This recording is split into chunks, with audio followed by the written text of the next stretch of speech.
Everybody, I'm back. I appreciate y'all, I really do. And it's been a lot of damn videos coming out there on the Dixen challenge and what I call the video racial healing challenge. We're trying to get some racial healing going on in our nation. We're trying to deal with the realities of white supremacy systemically and culturally in our country, and how that operates as a power structure, and how it affects us as individuals and as a group. You know, the white community and the black community and the Native American community and the Asian community and all people of color, and versus the white privilege and the benefits of white supremacy and how it affects all of us. So just ask everybody to step up, take some white racial responsibility, get the conversation going, and post your video, y'all. The videos have been coming in are heartbreaking. They're powerful. They're inspiring. They're courageous. And I tell you, some of the most moving things I've ever seen has come from young people and old people and all walks of life have been posting these videos, and they're really powerful. But anyhow, I just want to tell you, keep them coming. I'm proud of y'all, and let's get the conversation going, y'all. Let's do some healing. Let's have a national group therapy session, because the issue of white supremacy has never really been dealt with in the white community. The white community, have we really talked about it? Have we really dealt with it? No, we have swept it under the carpet. And I've had people been interviewing me, you know, Thought Catalog, The Root, the Huffington Post, and different articles written, and Boston Globe, and I've been privileged because of that, and honored, but one thing I've been saying to all of them is, you know, we have to treat racism as a disease, y'all. It's a cancer, and when you have a cancer, you fight it. You come up with an action plan to destroy it. And so it's the same thing with racism. We have to come up with an action plan to destroy it. We have to confront it head on, full brute force. We have to take this thing on, y'all. So let's get the conversation going. Let's raise awareness. And if you know of something that's an injustice socially, racially happening in your community, I encourage you to go out and confront it, march, protest, whatever you have to do. Let's be active.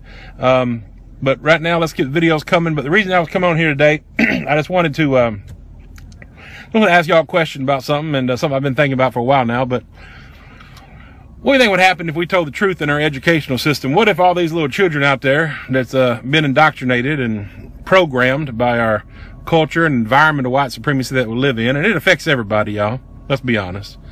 This cultural white supremacist programming that we have, it affects pretty much every American in some way, shape, or form. And it gets in your head, it gets in your heart, and it's ugly, and it's nasty, and it's an evil, and it's a disease.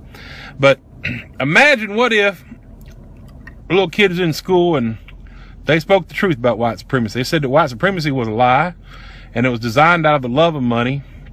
It was designed out of greed for Europeans to make more money. And, you know, look at most things in life that's evil. It usually circles around greed and money and economics. And it's the same thing with slavery, y'all. It was all about economics and greed and money. And there's still a lot of greedy Americans today. They want to hold on to their positions, you know, and there is some white nationalism out there, and they want to, and they're there because they simply, well, they're scared, number one, and number two, they just, well, hell, they want to hold on to their privileged positions. You know, they like their entitlement, they like their privilege, and they like their money, and they'll do anything to keep it when it comes down to money, y'all. And that's what this whole thing started with, and that's what's maintaining it today, in my opinion, is that fear and greed.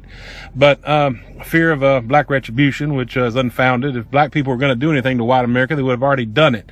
But anyhow, I'm coming on y'all today to ask you a question. What if a little kid in school was asked the question, or told the reality about white supremacy, that black people and indigenous people and Asians and all the people of color in America have been marginalized, they have been villainized, and they have been dehumanized by our culture of white supremacy? What if this reality was taught in school, and taught about the injustice, and taught about the inequality, and taught about how the system of white supremacy works in every American institution?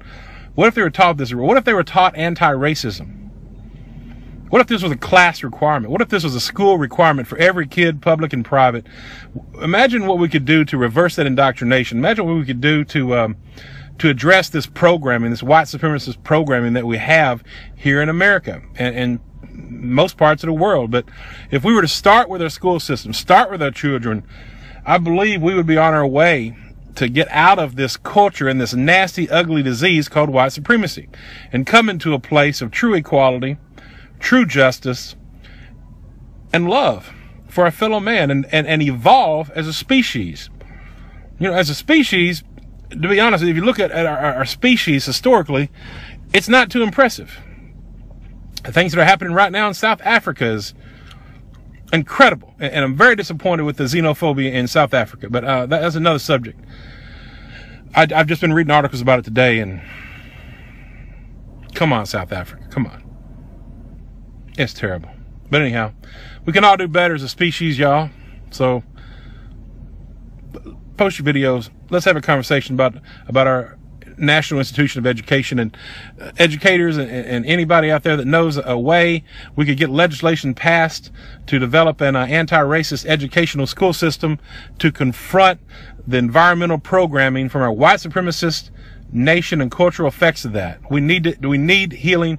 We need to educate our children on the realities of white supremacy. So that's all I'm saying today, y'all. I want to tell you I love you and thank you, and keep the videos coming. I'm so proud of everybody with the videos. And Dixen Challenger calling. There's a website up that a lady, and I don't know how to say her name, so I don't want to say it, but she did a website called the DixenChallenge.org, and it is an amazing website, and it has many videos up that people have already posted. You can go through there and watch them all if you want to. And DixenChallenge.org. Post your videos there. Post them on my fan page, whatever you want to do. But post them. Let's get the conversation going. Let's do some healing, y'all. Come on. Thank you. Bye-bye.